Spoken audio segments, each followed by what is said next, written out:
3교리고 사주의 일진사주명리학 제1985강 시작하겠습니다.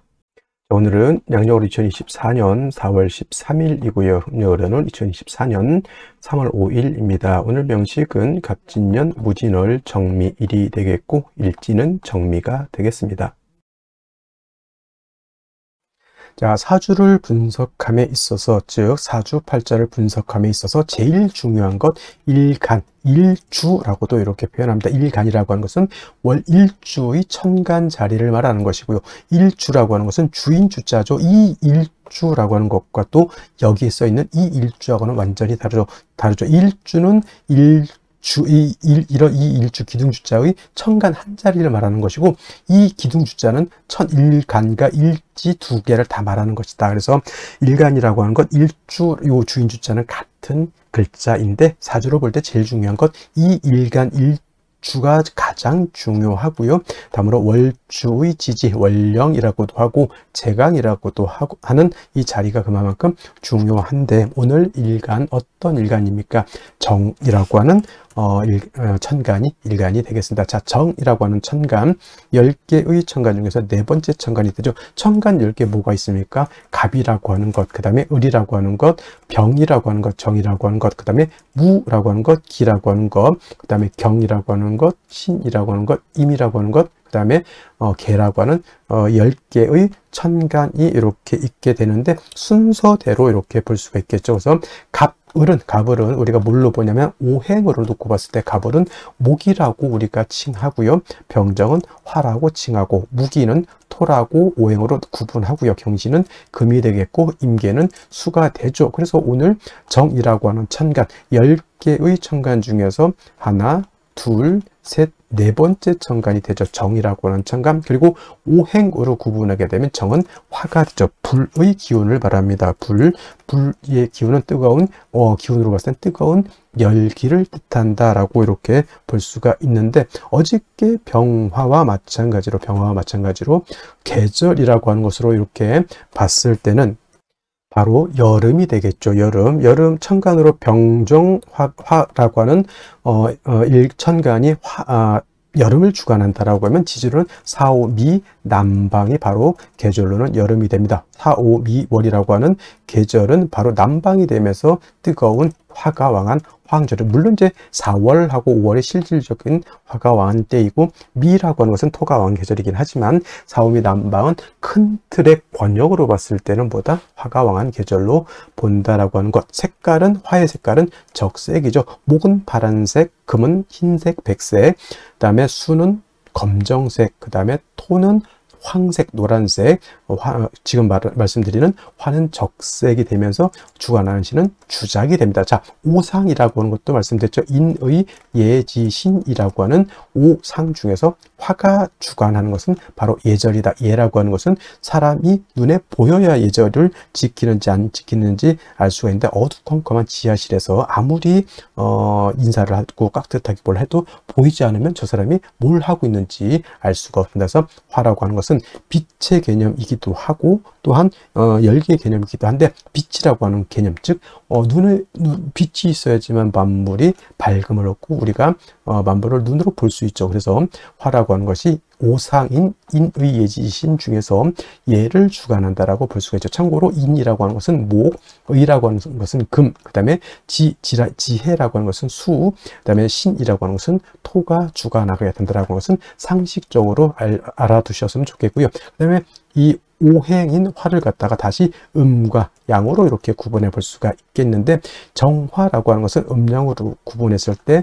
양화가 아닌 음화가 되는 것이고요. 어저께 공부했던 병화가 바로 이 병화가 양화가 되죠. 어저께 양화, 병화 공부를 할 때 뭐라고 했습니까? 양화는 태양지화와 같았죠. 태양 지화 같아서 하늘에 태양의 비유를 하고요. 이 태양지화인 병화라고 하는 것은 인위적인 불이 아니라 자연적인 그런 불로 본다라고 했습니다. 그리고 화라고 하는 것은 두 가지 개념으로 우리가 구분해서 본다라고 말씀을 드렸는데, 그것이 바로 뭐죠?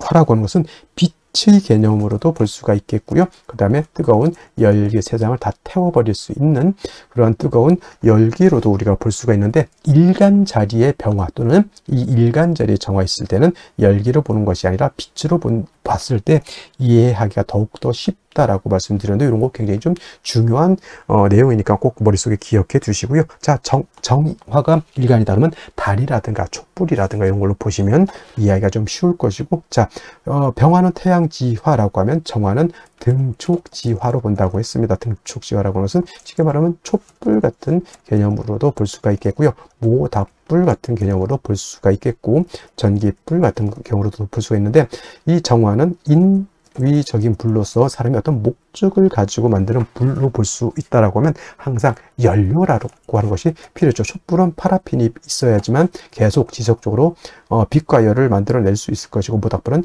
뭐가 있어야 되죠? 장작이 있어야 되는 거. 전기불은 전기가 들어와야지만 냉장고라든가 온열기라든가 전등 같은 것이 불이 꺼지지 않고 계속해서 들어올 수가 있겠다. 그래서 병화하고는 달리 음화인 정화는 일간 정화가 좀 왕신앙하더라도 반드시 적모인, 이건 정모라고도 하고요. 정인이라고도, 이렇게 정목이 아니라 정모에서 정인이라고 해서 정화를 생겨해 줄 수 있는 간목이 있어야지만 정화의 불꽃을 꺼트리지 않고 지속적으로 생존할 수 있다 해서 가추가동이라고 해서 정화라고 하는 것은 금왕절인 가을이라든가 수왕절인 겨울이라 하더라도 간목 하나만 있다 하면 정화의 빛을 유지할 수 있기 때문에 그렇게 두려워하지 않는다. 단 뭐가 문제가 되냐면, 목생화에서 목이 정화를 생주해 주지만 목이 너무 많게 되면, 목다하게 되면 오히려 목다화식이 될 수 있다. 목다화색이 될 수 있다라고 하는 것이 문제가 된다. 뭐냐면, 나무가 불을 생해 주는 것은 맞지만은, 예를 들면은 나무가 너무 많은 불을 꺼뜨린다. 우리 옛날에 그거 깡통, 대보름 달 깡통 같은 거 이렇게 돌릴 때 깡통 불에 빨리 애들이 빨리 불 피우고 싶은 마음에 청량계피 하나 집어 뜰렁 넣어놓고 장작 갖다 때려 부으면 어떻게 됩니까? 불이 피는 게 아니라 불이 꺼지죠. 그게 바로 목대화식 또는 목다화색이라고도 하고요. 전기불 같은 경우 예를 들어서 220V가 전격이죠. 220V가 들어와야 되는데 20000V가 들어왔다. 집에 있는 전기 제품들은 다 박살이 날 수밖에 없습니다. 그래서 밖에 뭐가 있습니까? 변압기라고 하는 것이 있어서 20000V 넘어가는 고압의 전기를 갖다가 변압기가 거쳐서 집으로 들어올 때는 220V 정압이 들어오게 되죠. 그래서 우리가 쓸 수 있는 컴퓨터, 냉장고, 온열기, 전등 같은 거를 우리가 안정적으로 쓸 수 있다. 이 변압기가 바로 어떤 개념? 목이 왕할 때 그걸 갖다 절제시켜주고 조절시켜주는 역할을 한다. 경금 역할을 하죠. 그래서 정화일간이 간목을 필요로 하지만 목이 너무 많게 되면 경금으로서 벽값 인정해 주어야지만 정화가 목다화식, 목다화색이 되지 않는다. 이렇게 볼 수가 있는 것이고, 또 정화일간도 화이기 때문에 일간이 신왕해지게 되면 임수로서 수보양광해 주는 것을 좋아한다. 빛은 보다 강해질수록 좋은 것이고요. 뜨거운 열기는 적정하게 사람이나 동물이나 식물이 살 수 있는 적정한 온도가 돼야 되기 때문에, 화가 왕해지면 빛은 보강을 하지만 열기를 갖다가 조후시켜주는 것이 필요하겠다. 그래서 병화도 임수를 쓰는 이유, 정화도 왕할 땐 임수를 쓰는 이유가, 임수는 보강함과 동시에 뜨거운 열기는 조후해지는 그런 역할을 하기 때문에 그렇다라고 이해해 두시면 되겠습니다. 그 다음에 이제 원령에 따라서 목이 왕으면 금을 쓸 것이고, 수가 많으면 목을 쓸 것이고, 토가 많으면 그때도 목을 쓸 것이고, 이 원령이 어느 글자가 오느냐에 따라서 사주 배합이 달라지겠죠. 그래서 일간의 특성을 아는 것이 그만큼 중요한 것이고, 다음으로 원령이 어느 원령, 일간이 어느 배경에 태어났느냐가 그만큼 중요하다라고 말씀을 드릴 수가 있겠습니다. 자, 일간 정화에 대해서 여기까지 설명을 드렸고요. 다음 원령에 대해서 한번 알아보도록 하겠습니다.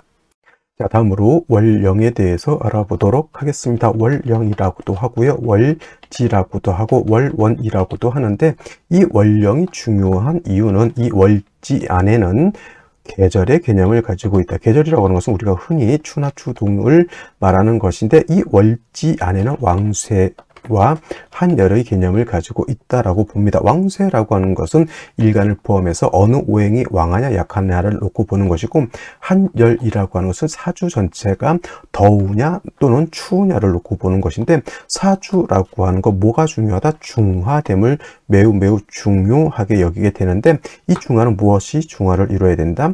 왕세와 한열이 중화를 이루어야 된다. 일간이 너무 왕해도 안 되고요. 또는 뭐 재성이라든가 관성이라든가 식상이라든가 또는 인성 또는 이런 것들이 너무 한쪽으로 치우쳐져서는 안 된다라고 하는 것. 그 다음에 한열이라고 하는 것은 사주가 너무 음습하고 너무 춥고 어두워서 안 된다라고 하는 것이고, 반대로 너무 뜨거워서도 안 된다라고 하는 겁니다. 그래서 이 왕세와 한열이 중화를 잘 이룬 사주, 부귀영화를 누릴 사주라고 본다라고 하면, 만약에 이 사주가 왕세와 한열이 중화를 이루지 못했다, 비난하고 빈천한 사주가 될 수 있겠다, 이렇게 볼 수가 있는 것인데, 자, 지금 월령은 진월이 되겠습니다. 진월, 절기를 놓고 보게 되면 절기는 청명과 곡우로 이렇게 구분이 되는데, 중요한 것은 청명이 되어야지만 월이 바뀐다라고 하는 겁니다. 즉 묘월에서 진월로 전환이 되려고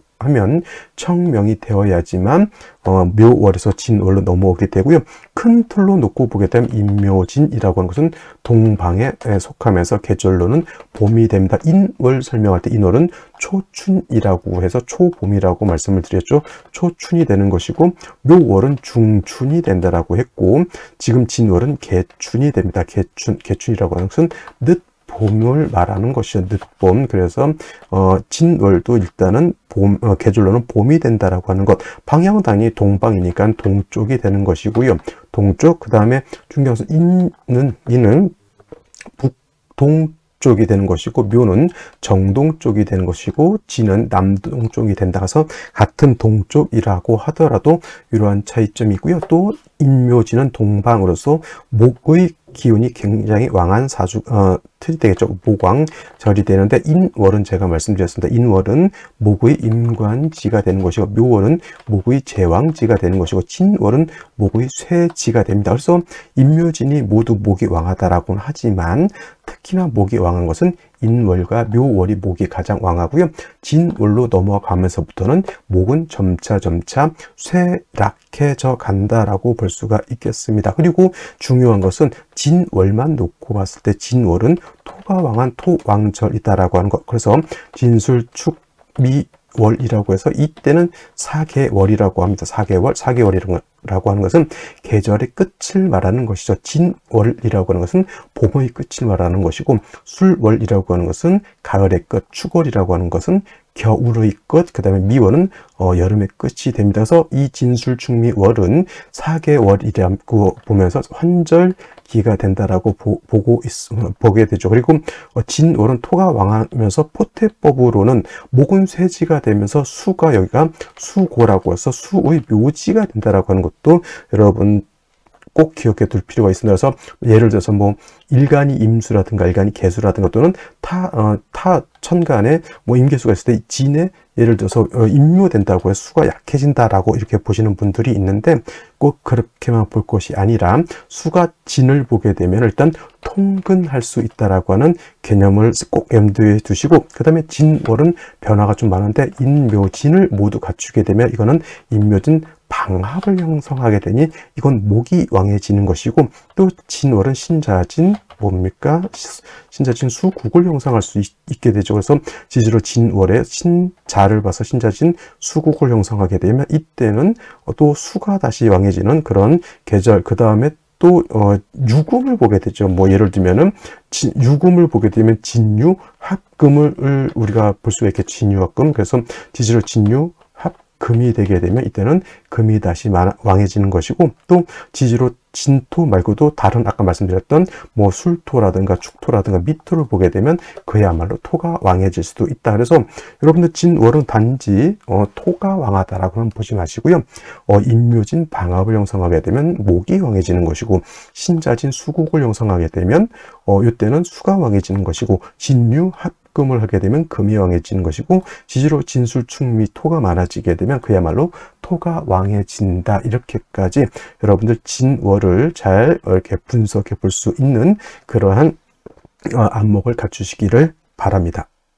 자, 그렇다면 진월에 병화가 태어나게 되면 사주를 어떻게 배합하는 것인지 알아보도록 하겠습니다. 자, 일간 병화라고 하는 것은 다시 복습하게 되면 양화라고 했고요. 태양지화라고 비유한다라고 했습니다. 일간이 양하면 임수로서 보강해 주는 것을 좋아한다라고 했고요. 일간 병화가 신약한 경우에는 양목인 간목으로서 생조해 주는 것을 좋아한다. 또 병화라고 하는 것은 자기의 빛이 가려지는 것을 좋아하지 않기 때문에 사주에 토가 많아지는 것을 좋아하지 않습니다. 마치 병화라든가 정화가 토가 많게 되면 재라든가 끄름이 생겨서 빛을 가리는 것 같다. 특히나 병화 같은 경우는 태양과 같기 때문에 토가 많아지게 되면 마치 목구름이 껴서 병화의 빛을 가리는 것 같다. 이렇게 볼 수가 있겠습니다. 그래서 진월이라고 하는 것은 말씀드렸지만 인묘진 동방의 목이 왕한 계절이라 하더라도 진월만 놓고 보게 되면 어떻다? 토가 왕한 토왕자리라고 했죠. 그래서 진월의 병화는 일단은 토가 다시 많아진다라고 봤을 때는 병화가 회광될 그런 우려가 있다라고 볼 수가 있겠고, 또 토라고 하는 것은 일간 병화의 기운을 뺏어가는 존재이기 때문에 토가 많아지게 되면 병화의 빛을 가릴 뿐만 아니라 병화를 더욱 약하게 만들 수 있다라고 볼 수가 있겠죠. 단 진월은 5단계의 양이, 즉 오양이 진기해 있기 때문에 병화가 내적으로는 신약하지 않습니다. 술월의 병화하고는 차원이 다르다.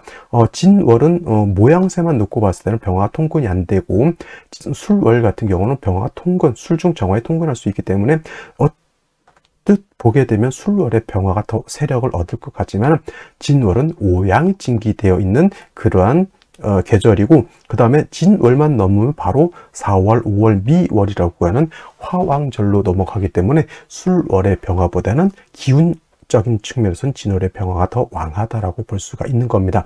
그래서 진월의 병화는 능히 임수를 지용해서 병화를 갖다 수보 양광할 수 있는 힘을 내적으로 가지고 있다라고 볼 수 있죠. 하지만 그렇다 하더라도 진월의 병화가 임수를 보게 되면 진토라고 하는 것은 일간의 기운을 뺏어가는 것이고, 임수라고 하는 것은 보강도 하지만 일간 병화를 극하는 그러한 구조가 되기 때문에 제 아무리 진월에 오양이 진기된 그런 병화를 하더라도 역시나 보다 간목을 얻어서 병화를 생조해 주는 것도 필요하다라고 볼 수 있습니다. 그래서 진월의 병화는 임수를 얻어서 수보양광하되 간목을 얻어서 간목의 이 병화를 생조해 주도록 하고요. 그 다음에 토가 너무 많아져서 병화를 회광하는 것도 막아줘야 되고, 또 토가 많게 되면 임수를 탁하게 만들거나 또는 무토 같은 것이 천간에 투출하게 되면 임수를 극하게 되기 때문에 간목 하나를 얻음으로 인해서 병화를 생조해 주고, 그 다음에 토를 갖다 억제시켜줘서 병화가 회광되는 것을 막고, 또 한 가지 임수가 탁해지거나 임수가 토에 의해서 파극되는 것을 막아주게 되는 그런 일신삼익의 이로움을 얻게 되는 것이다. 정리하면 진월의 병화라고 하는 것은 임수 간목을 위주로 지용하되, 역시나 사주가 어떻게 구성되느냐에 따라서 그 용신을 가감할 수가 있겠다. 예를 들면 진술충 토가 많게 되면은 간목이 좀 더 세력을 얻어야 될 것이고요. 신자신 수국을 형성해서 수가 너무 많게 되면 역시나 간목을 얻거나, 또는 이런 경우에는 반대로 무토로서 임수를 통제시켜 줄 필요도 있겠고, 그 다음에 금이 너무 왕해지게 되면은 이때도 간목이라든가 같은 정화를 얻어서 금을 억제시켜 줄 필요도 있을 것이다. 기본적으로 진월의 병화라고 하는 것은 임수 간목을 쓰되, 금방 말씀드렸던 것처럼 사주가 어떻게 구성되느냐에 따라서 그에 맞게 좀 융통성 있게 사주를 보는 안목이 필요하다, 이렇게 말씀드릴 수가 있겠습니다. 자, 그러면 다시 오늘의 명식을 살펴보도록 하겠습니다. 자, 일간, 정화 일간이 되겠고요.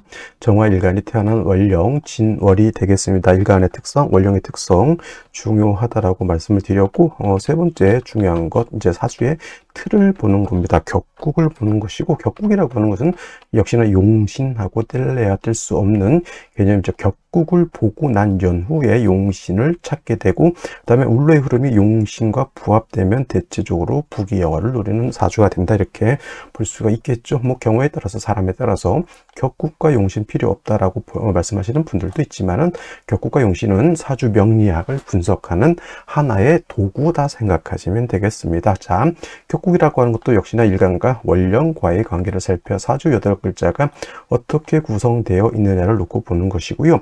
일간 정화라고 하는 것은 음화가 되고, 월지 있는 진토는 양토가 되겠습니다. 대 양의 관계가 성립이 되겠죠. 일간은 진토는 양토, 이렇게 되는데, 화라고 하는 것이 토를 생하게 되는 것이니 정화가 진월에 태어나게 되면 일간 정화가 토를 생하는 관계가 되겠습니다. 일간 정화인 내가 생하는 것이죠. 사주의 일간은 주인공과 같다 그랬고, 나라고 그랬잖아요. 그래서 내가 생하는 것이죠. 아생자라고 하고요. 아생자, 내가 발산하고 내가 표현하는 것, 표출하는 것, 식상이라고 합니다. 참고로 내가 생하는 것도 있으면 나를 생하는 것이 있죠. 생하자라고 하죠. 이거는 인성, 나의 어머니 같은 존재가 바로 인성생아자, 내가 생하는 것은 식상이죠. 자식 같은 개념으로 보실 수 있습니다. 그래서 여자의 경우에는 식상을 자식으로 보고, 남자는 이제 관성을 자식으로 보게 됩니다. 자, 식상이라고 하는 것은 다시 식신과 상관으로 이렇게 구분해 볼 수 있는데, 자, 식신이라고 하는 것은 일간과 식상과의 관계가 대 음의 관계 또는 양 대 양의 관계가 성립이 돼서 음양의 조화가 맞지 않으면 식신이라고 하죠. 식신은 뭐예요? 식자에다가 귀신 신자죠. 먹는 귀신이란 뜻. 그 다음에 상관은 일간과 식상과의 관계가 오늘처럼 대 양의 관계가 이렇게 성립이 되거나, 또는 반대로 양 대 음의 관계가 성립이 되면 요거는 상관이라고 하죠. 예를 들면 병화일간이 미월이라든가 축월에 태어나게 되면 이건 상관이 되는 것이다. 그리고 정화는 진월이라든가 술월 같은 데 태어나면 상관이 되겠죠. 그래서 오늘은 상관격이 되는데, 진월은 화가 왕한 것이 아니라 토가 왕한 토왕절이기 때문에 문제는 뭐다? 일간은 약하고 상관이 왕한 사주 설기, 과한 사주, 설기, 과다한 사주가 되는 것이고, 이걸 조금 더 전문적으로 표현하면 진상관 격이라고 하는데, 진짜가 붙으면 일간이 약하고 상관이 왕하다는 뜻이고, 이거는 일간이 화이고 상관이 토이기 때문에 화토진 상관 격이 된다, 이렇게 표현하게 됩니다. 일단 진짜가 붙으면 일간이 약하고 상관이 왕하다라고 하는 것, 그래서 중화가 이루어지지 않았다는 뜻이고요. 또 일간이 화인 경우, 병화든 정화든 식상인 토가 많아지게 되면 빛을 가리죠. 회기무광되는 것도 문제가 된다라고 볼 수 있습니다. 자, 진상관격은 인성을 얻어서 상관 폐인해야지만 좋은 사주, 중화된 사주가 될 수 있다, 이렇게 보는 겁니다. 그래서 진월에 정화가 태어나게 되면 간목이라고 하는 인성, 정인이 되겠습니다. 간목을 얻어서 정화를 생해주고, 목생화해서 정화를 생해주고, 그 다음에 목극토해서 왕한 상관을 억제해주게 된다. 그래서 간목을 얻게 되면 일신 이익의 이로움이 있다. 일신 이익, 그 다음에 뭐 일거양득, 뭐 이런 것도 해당이 되겠죠. 그래서 진월의 간목, 진월의 정화가 태어나게 되면 인성, 정인인 간목을 얻되, 진월은 토왕절이라 하더라도, 진월 설명할 때 말씀드렸죠. 인묘진, 동방의 목의 기운이 왕한 계절이기 때문에 간목을 얻거나 또는 다시 목이 많아지게 되면, 이거는 오히려 목다화식이 될 수도 있다. 목다화식. 그래서 정화가 진월에 태어났을 때 간목을 치용할 때는 경금이라고 하는 재성이 있게 되면 이 경금이 목다화식이 되는 걸 막아줄 수 있겠죠. 그래서 이거를 벽갑 인정한다. 간목을 쪼개서 정화를 생해 준다라고 하는 개념으로 보시고, 그 다음에 일간 정화가 뭐 지지로 4화, 5화 등등의 뿌리를 얻어서 일간이 왕할 때는, 이때는 임수를 얻어서 정화를 보강할 수 있다까지 생각해 이러한 틀을, 기본적인 틀을 생각해 보신 안 연후에 사주가 어떻게 되어 있는지를 보면 되겠죠. 자, 월간 뭐가 있습니까? 무토라고 하는 것이 있습니다. 자, 무토라고 하는 것은 양토이면서 건토이고 상관이죠. 상관격에 상관이 투출되어 있으니 원한적인 상관격에 완전 찐으로 구성된 화토 진상관격에 일간의 기운을 너무너무 약하게 만들어버린 그런 구조가 되는 것이고, 일지에 또 미토라고 하는 식신이 있고요. 연지에 진토라고 하는 또 토가 있습니다. 완벽한 설기 과다, 설기 태간 사주, 일간 정화가 많은 토를 감당할 수가 없는데, 조금 다행스럽기는 한 것이 연간에 간목이 있어서 간목이 정화를 생해주고 또 토를 이렇게 억제시켜주는 역할로 하는 용신으로 이렇게 볼 수가 있는데, 토가 너무 많게 되면 토다 묵절이 될 수 있다라고 하는 것이 문제가 됩니다. 그래서 이런 경우에는 토가 너무 왕하고 간목이 약하기 때문에 생시에서는 수목을 보는 것이 좀 필요할 것 같아요. 이 경우에는 만약에 간목이 저렇게 약한데 경금을 봤다 그러면 재성인 경금이 용신인 간목을 너무 극해버리게 되죠. 탐재파인이 되는 겁니다. 탐재파인이 되기 때문에 금이 다시 오는 것은 적절치 못하고, 화가 다시 오거나 일간 자체 스스로 뿌리를 좀 먹거나 아니면 수목을 봐서 목이 좀 더 세력을 얻는 것을 필요로 하는데, 오늘 명식은 토가 너무 많아서 문제가 되는 사주 중화를 이루기가 좀 어려워 보인다, 이렇게 말씀드릴 수가 있겠습니다. 자, 그러면 생시를 보도록 하겠습니다. 자, 생시 보도록 하죠. 제일 먼저 경자시가 있습니다. 아까 말씀드렸습니다. 토가 너무 많고 목이 약하기 때문에 금을 보면 벽갑 인정을 하는 것이 아니라 오히려 경금이 간목을 갖다가 극해버린다라고 하는 것이죠. 탐재파인이라고 했죠. 탐재파인 또는 탐재괴인이라고도 표현하죠. 이거는 경금이 오히려 좋지 못한 역할, 자수를 얻어서 뭐 간목을 생해주는 역할도 할 수는 있지만은, 역시나 경금 투출된 것은 좋지 못하다라고 하는 것. 그 정화가 간목을 봐서 목다하시게 될 때는 지지로 뭐 인묘목이 많아서 목다하시게 되는 경금이 용도가 생기지만은, 이렇게 토가 많은 경우에는 그렇지 못하다라고 하는 것을 제가 말씀드린 거고요.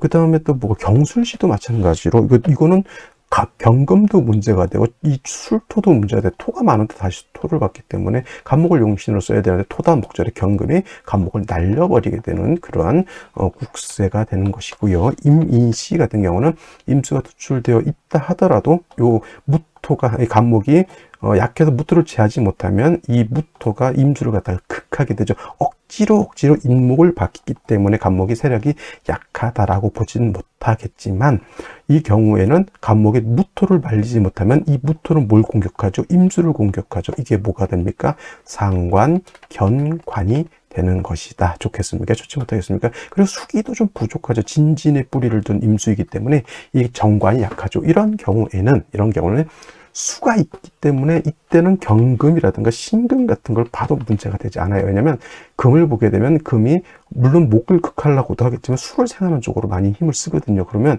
이런 경우에는 금을 봐도, 토가 많더라도 금을 봐도 상관없겠지만은, 뭐 사주팔전 8글자잖아요.